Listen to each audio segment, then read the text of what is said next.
Welcome back to Tuesday at Dobbs's. Welcome to Zaragoza in Spain. Monica and I are currently on a road trip down from Ipswich over to Valencia, where we'll spend 2 weeks. And this is the final spot until we get down to Valencia. So straight after here, where we spent the night, it's 3 hours drive and we'll be at our end destination. Thank you to everyone, as always, for getting in touch, sharing your thoughts and opinions. Best place to do it, comment section below. On top of that, if you've got a longer story with pictures, hi@tuesday@dobbs.com and Instagram, Tuesday_at_Dobbs. I start with an apology from last week. My pronunciation of the whiskey, I'm embarrassed to say this, I was pronouncing it bourbon, which is the same as a delicious chocolate bar. It's, of course, bourbon.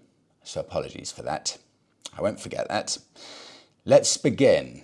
This is something that got a lot of people talking. And it's something I haven't covered that much before. Warranties. This is after I said Suzuki, 7-year warranty. They are pushing the boundaries, changing the game. They're pushing bike warranties onto where car warranties are, or at least onto where the good car warranties are. So have a listen to this.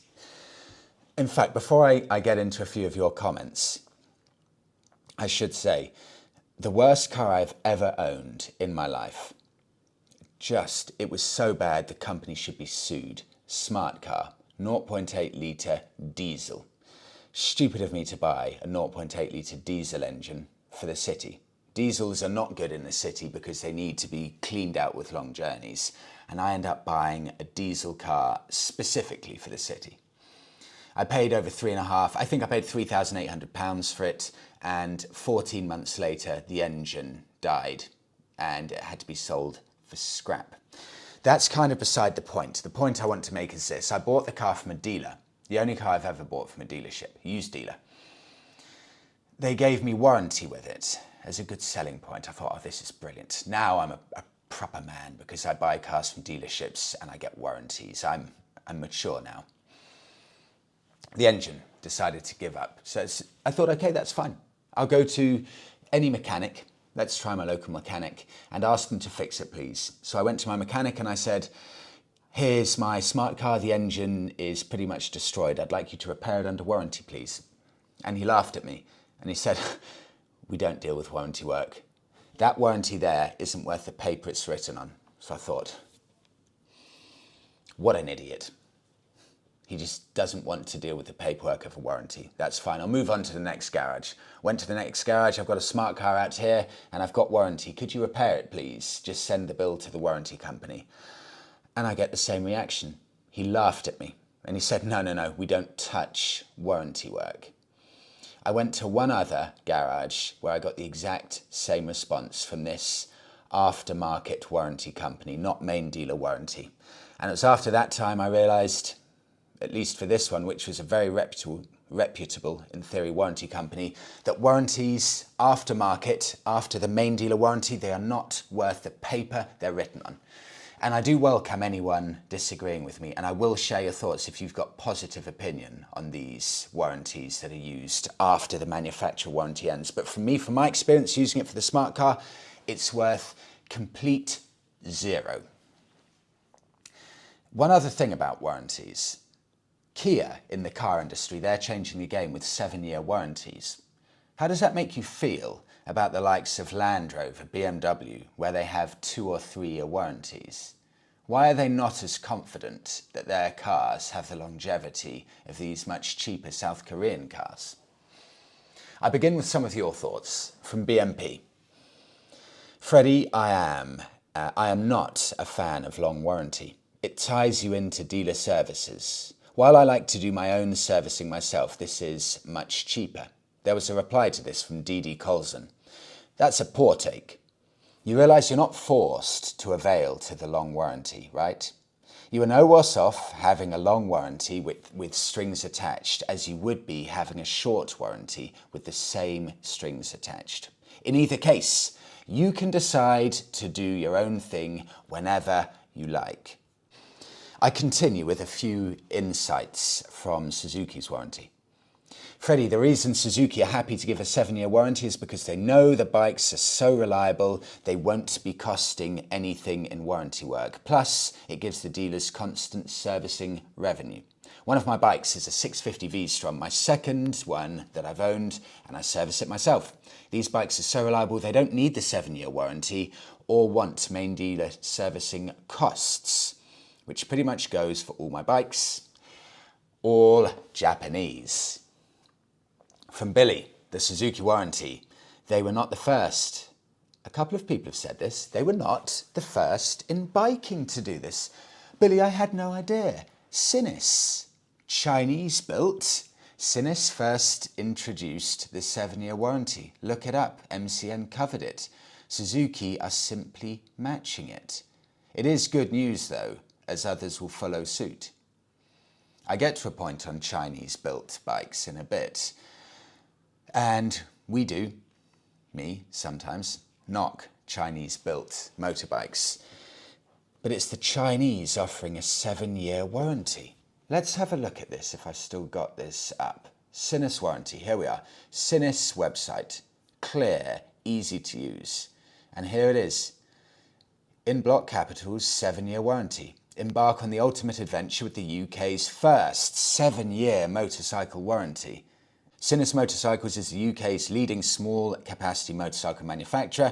7-year warranty. They don't mess about here. They exactly lay out what's included in the warranty. 1, parts warranty available for the full 7-year term. 2, warranty for labour available for the first year of registration only, carries on and on. And then it even breaks it down. It shows a diagram of the bike and explains exactly everything that's covered in the warranty. Nothing to hide. And it's Chinese. The Europeans, the Americans, the Japanese, they've probably got something they could learn from that. Have a listen to this. Should the rest be ashamed? Should the likes of Triumph and Yamaha and Honda and BMW, Harley Davidson and Indian, is being ashamed too far, but should they be a little nervous? Should they feel they may need to start getting pushed into really stamping their name on a product and saying, I trust it this much. I trust this product, 5 years worth of warranty. That's how much I trust it. It's not just 2 years, for example, but 7 years or 5 years or at least 4 years. A statement of intent to show how much they trust it in 2023, how much things have moved on now with regards to reliability. Because Sinis are doing 7-year warranty. What do you think Triumph are doing? 2-year unlimited warranty. The unlimited bit's good. BMW, 3-year and 36,000 mile warranty. That's BMW that a lot of people say are hugely reliable, and that's the biggest selling point about BMWs, they go on forever. Well, that is just a 3-year warranty. Honda. Someone did say it's 5 years for Honda, but I checked the website. Honda's a 2-year unlimited warranty. Ducati, 2-year. Moto Guzzi, 2-year. Have the biking manufacturers almost had it too good for too long, offering borderline ridiculously low warranty levels at 2 years or so? And it takes someone like Sinis, someone like Suzuki to come along, change the game, and it's going to force, hopefully, everyone to come up to their level. I move on to Finnegan. Suzuki warranty. Freddie, do the maths. Freddie and everyone actually, do the maths before you think it's a good deal.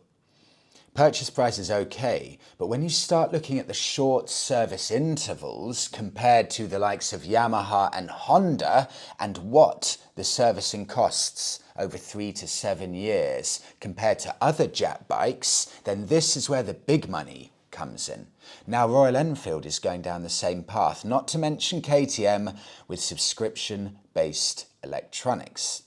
Manufacturers are maybe giving you a good deal on new bikes, but then will shaft you when you have it.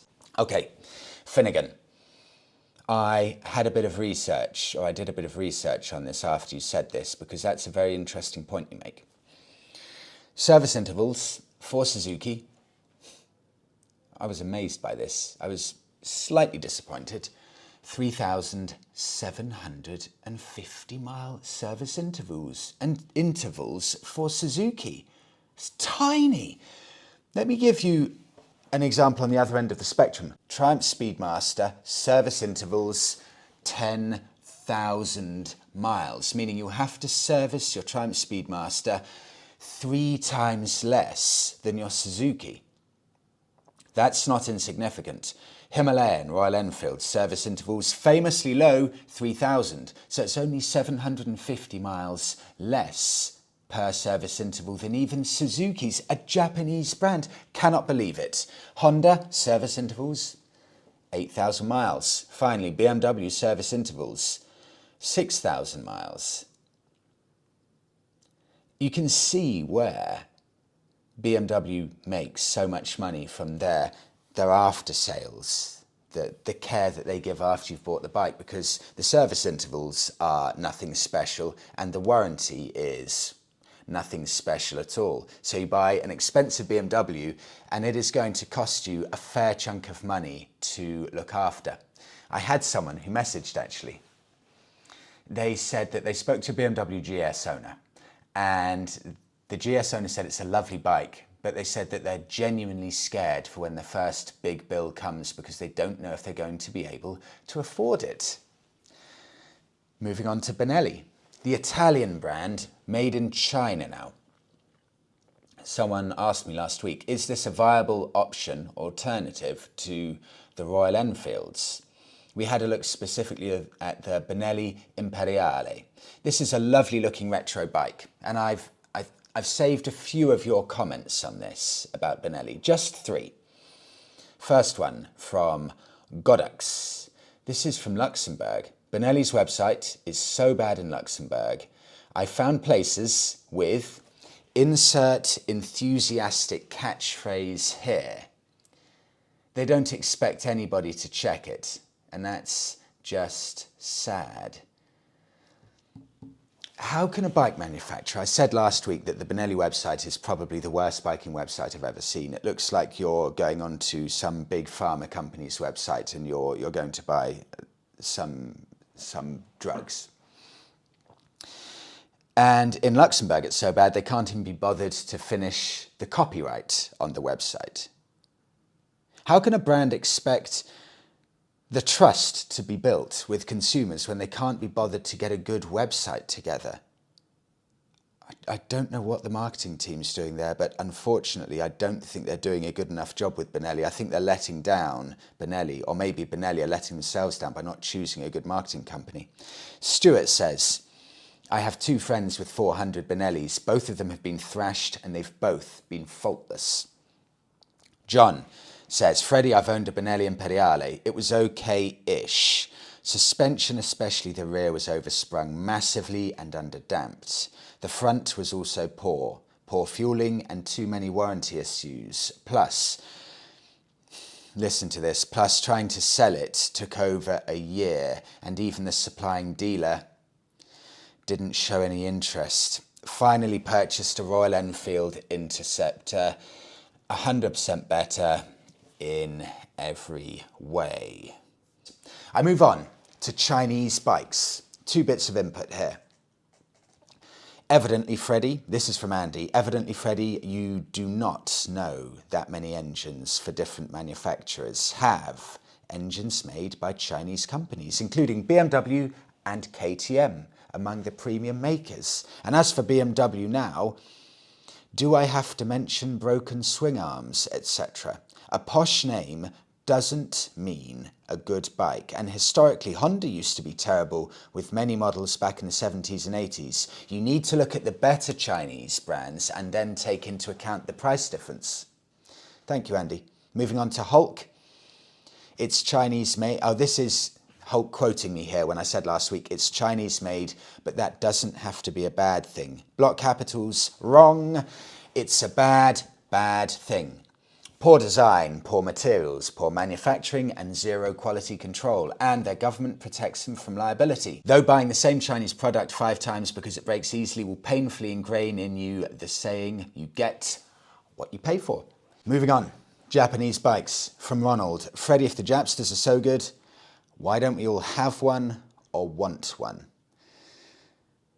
Ronald, it's a really good question. For me personally, and I'll talk just from my point of view, I like Japanese bikes, but I buy vehicles with my heart as much as my budget and finances will allow. Example, my Fiat 500.